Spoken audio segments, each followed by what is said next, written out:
Pandian store சீரியல்ல அடுத்து வர எபிசோட்ல என்ன மாதிரியான ட்விஸ்ட் எல்லாம் இருக்க போகுதுங்கிறத இந்த வீடியோவுல பார்க்கலாம். குமார் வந்து பயங்கரமா ட்ரிங்க் பண்ணிருக்காங்க. அதோட ஸ்மெல் வந்து நல்லாவே வருது. இதை பார்த்ததுமே உடனே பழனி, ஏண்டா டைனிங் டேபிள்ல உட்காந்து அத்தனை பேர் அவ்வளோ சொன்னாங்க, ஒருத்தர் பேச்சாவது நீ கேட்டியா? ஏன்டா இப்படி பண்ற, எதுக்காகடா இப்படி பண்றேன்னு சொல்லிட்டு ரொம்பவே கோவப்பட்டு வந்து பேசிக்கிட்டு இருக்காங்க. இதை கேட்டதுமே என்ன பதில் சொல்றதுன்னே தெரியல குமாருக்கு. சித்தப்பா, இதை யார்கிட்டயும் எங்கேயும் சொல்லிட்டெல்லாம் தெரியாதீங்க, மனசு கஷ்டமா இருந்தது அதனால குடிச்சேன் அவ்வளவுதான் சொல்லிட்டு ரூமுக்கு போறாங்க. அங்க சுடர் உட்கார்ந்துட்டு இருக்காங்க. என்ன நீ சாப்பிட்டியான்னு சொல்லிட்டு சுடரை கேக்குறாங்க. ஆமா இல்ல சாப்பிட்டேன் மறந்துட்டேன்னு சொல்லிட்டு மறுபடியும் ட்ரிங்க் பண்றாங்க. இத பார்த்ததும் சுடர், என்ன நீங்க என்ன குடிக்கிறீங்க? ஆமா மனசு சரியில்லை அதனால குடிச்சேன். இங்க பாரு, உன்னுடைய பேரை தவிர எனக்கு வேற எதுவுமே உன்னை பத்தி தெரியாது.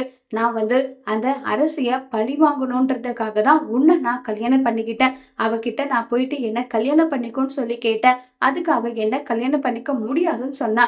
அவளுக்கு கல்யாணம் ஆகிறதுக்கு முன்னாடி நான் எப்படியாவது கல்யாணம் பண்ணி ஆகணும்னு சொல்லிட்டு வைராகியத்துலதான் கல்யாணம் பண்ணிக்கிட்டேன்னு சொல்லிட்டு எல்லா உண்மையுமே குடிச்சிட்டு உளறிடுறாங்க. இது கேட்டு சுடருக்கு ஒரு மாதிரி ரொம்பவே பயங்கரமா மனசுக்கு வருத்தமாவே இருக்கு. நானு இப்பதான் ஜெயிச்சிட்டேன்ற மாதிரியே தூங்கிட்டுறாங்க. குமார சுடர் நினைச்சு வருத்தப்பட்டுட்டு இருக்காங்க. இப்ப அடுத்ததான் நம்மளுடைய செந்தில காட்டுறாங்க. செந்தில் வெளியே வந்து பாக்குறாங்க. பாண்டியன் டிவி போட்டுட்டு உட்கார்ந்துட்டு இருக்காங்க, பாட்டா கேட்டுட்டு இருக்காங்க.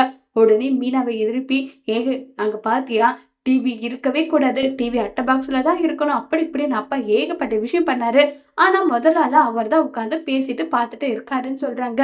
ஏங்க இதெல்லாம் ஒரு விஷயமா? இதுக்கு எதுக்காகங்க நீங்க இப்படி எல்லாம் பேசிட்டு இருக்கீங்கன்னு சொல்லிட்டு மீனா வந்து சொல்லிட்டு தூங்க சொல்லுங்கன்னு சொல்லிட்டு தூங்கிட்டாங்க. இப்ப கோமதி வந்து, கோமதி வா வா இங்க, பத்தியா மீனாவும் செந்திலும் 10 நிமிஷத்துக்கு அப்புறம் ஏசி போடக்கூடாதுன்னு சொன்னா, ஆனா பாரு ஏசி போட்டுட்டு இருக்காங்கன்னு சொல்லிட்டு எல்லாம் இருக்காங்க. நான் வேணும்னா டோரை வந்து ஓபன் பண்ண சொல்லி ஏசி ஆஃப் பண்ண சொல்லட்டுமா? ஏங்க நீங்க டிவி பாக்குறதுக்கு ஆகாத கரண்ட் பில்ல அவங்க வந்து உங்களுக்கு ஏசி போட்டு ஆயிடுதான்னு சொல்லிட்டு கேட்டுட்டு இருக்காங்க. கேட்டுட்டு இருந்ததும் உடனே பாண்டியனை எதுவும் பேசாம சைலண்ட் ஆயிடுறாங்க.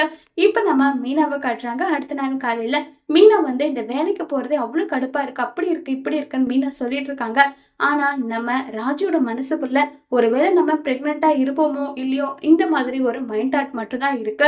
இப்ப நேரா கதிர் ரூமுக்கு குடிச்சிட்டு வந்ததும், கதிர் இப்பவே போயிட்டு கிட்டு வாங்கிட்டு வான்னு சொல்றாங்க. என்ன ராஜி, இவ்வளவு நேரத்துக்கே ஓப்பன் ஆயிருக்கமா கடை? அதெல்லாம் ஓப்பன்ல தான் இருக்கும், நீ போயிட்டு வான்னு சொல்ற இல்லைன்னு சொன்னதும் ராஜி என்னன்னு போய் கேட்கட்டும். இங்க பாரு கதிர், ஆல்ரெடி ரொம்ப டென்ஷன்ல இருக்க, நீ என்ன டென்ஷன் படுத்தாத, போயிட்டு பிரெக்னன்சி கிட்டுன்னு கேட்டாவே அவங்க கொடுப்பாங்க, போயிட்டு வாங்கிட்டு வான்றாங்க. அவ்வளவுதானா, வேற எதுவும் கேட்க வேண்டுமா?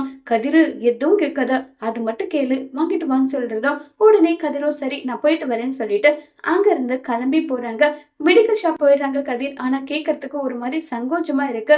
யாரும் இல்லாத நேரத்துல போயிட்டு மெடிக்கல் கார்கிட்ட அது வந்து அதுன்னு சொல்றாங்க. என்னப்பா வேணும்னு சொல்லு.